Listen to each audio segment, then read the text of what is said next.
So I'm here today as a part of a storytelling class. This is the final wrap up, and I'm pushing my own comfort a little bit by being on camera. I want to share a little bit of my story and hopefully encourage each of you with a few lessons I've learned along the way. You see, I recently read that each one of us makes over 600 decisions every single day. And as a result, I don't know about you, but sometimes I feel like I'm suffering from decision fatigue and I'm really not that comfortable with uncertainty. You see, sometimes the decisions we make, whether small or big, don't always work out exactly the way we think they should. And in fact, great decisions don't always equal easy, as we're surprised to find unexpected challenges and trials are attached. But I'm beginning to see that amidst all the swirl of the decisions of job choices and even what simple as what we're going to wear or what we are maybe going to eat for the day, amidst all the swirl, the real decision is the opportunity to choose who we want to be amidst the chaos. So I'm here to talk about my story and three things that I've learned along the way: the power of our words, the power of our beliefs, and the power of faith. Because at the end of the day, the best thing that we get out of life is perhaps the best us we give in life. A few years ago, I'm knocking on the door. It's a modest apartment. I'm greeted by a small 5-year-old boy who allows me to come in. I've never met him before. I kind of scan my perimeter and I see his siblings, actually a couple of younger siblings off in the corner playing. No sign of mom. I walk through to the kitchen. I'm carrying a ham, carefully prepared ham, and place it on the counter right alongside a huge buffet of casseroles, breads, desserts. I smile because the little boy, he kind of shimmies up the counter and grabs the donut and runs off. A few moments later, his mom walks in the door and she has a frazzled look on her face. She apologizes and explains that she had to pick up two other children. And as she comes in, she invites me to sit down. I look at her carefully. She's actually my age, but nothing else is the same. She has 5 children to my one. Her husband is in prison, and she's battling cancer, doing all this on her own. Well, obviously, I'm quick to realize that the ham I brought is not going to be the solution and that she needs a whole lot more. And so I'm thinking, is there a Bible verse or I should encourage her in some way? Only at this point in my life, I don't have any of that inside of me. I'd sort of been walking through life feeling pretty good about where I was, maybe a bit accomplished, and I did not know how to speak life into her or that situation. And honestly, that really troubled me. So much so that I came home that evening and said a prayer. 7 simple words that have changed my life forever. Lord, use my life as your tool. And let me tell you, there was great power in those words, and my life dramatically changed. And I just challenge you, if you haven't thought about it, if you haven't really dwelled on it, to take a moment and to contemplate, what are you speaking? What are you speaking to yourself? To others around you? Are you praying? You see, we're told that the power of life and death is in the tongue. And I'm encouraging you and urging you to choose to speak life. A couple of years later, I'm sitting at a coffee shop with a mentor.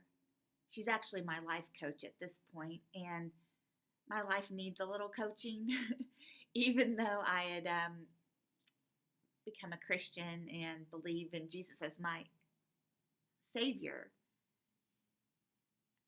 It's pretty evident on the exterior of my life that I have not yet made him my Lord. You see, my friend, my life coach, leans across the table and she says, Jesus is more real to me than you are sitting across the table. I don't know what else to say, but those were really odd, strange, weird words that almost offended me. I had never really contemplated as Jesus being real, or so real that he would be more real to me than someone physically sitting across the table. Yet those words, I can't explain it. They just started coursing through my veins and just sank into my being, and to where I actually believed. I had a belief that if she can, this woman I respect so much, can tell me that Jesus can be that real to her, well, maybe he wants to be that real to me as well.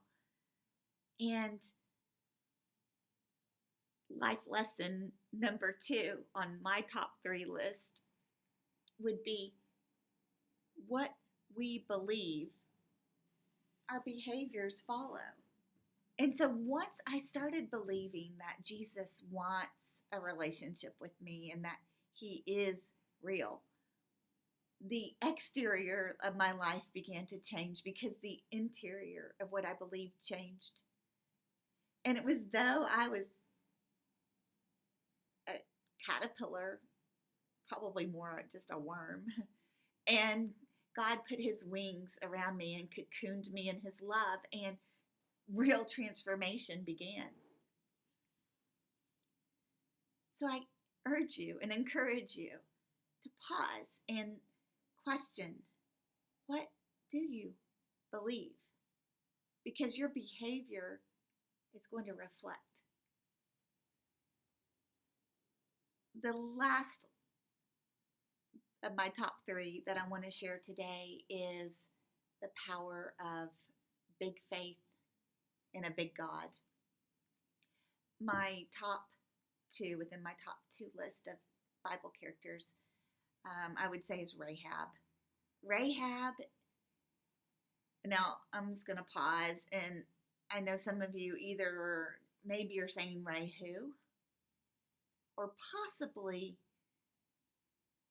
Rahab, she has a past, really. She's just probably not one of the most favorite picked Bible characters because, she just kind of doesn't reflect this perfect life that usually, if someone's thinking of Christianity, might pick out.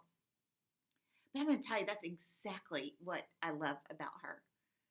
Rahab, she has this life, and yet the moment she hears of God and just really all the amazing miracles that are happening and just the power of God, she really lets go of who she is completely, believes in, shows faith in a big God, and then steps up to co-create in her life, to be a part owner of her life.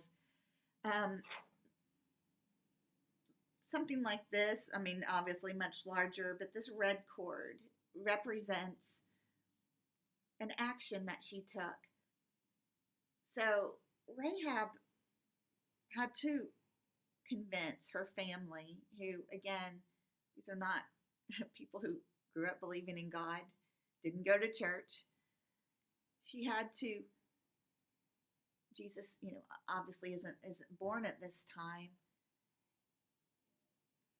And she convinces her family to come into her house and stay locked up in this house as there's death, destruction, and chaos all around. Literally, the city's falling down around them. And again, she's got some type of red cord hanging outside of her window. And everything rests on her faith that this red cord is the symbol that she and her family will be spared. I mean, that's powerful. She has big faith in a big God, and she took the steps she needed to take, which was to tell others, bring them in, and have a symbol of that step that she was asked to take as her part. And I just think that's amazing. And I hope you do too. I hope that you'll pause and say, how big is your God? How big is your faith in that God? Because you get to choose that. And you get to choose to co-create, to own your life, and to be that part owner of something big. You see, at the end of the day, kind of where we started, there are decisions all around. There is a swirl of decisions all the time. But I encourage you that the best decision for you and for those who love you is the decision to choose to be and bring the best you. Until next time, have a great day.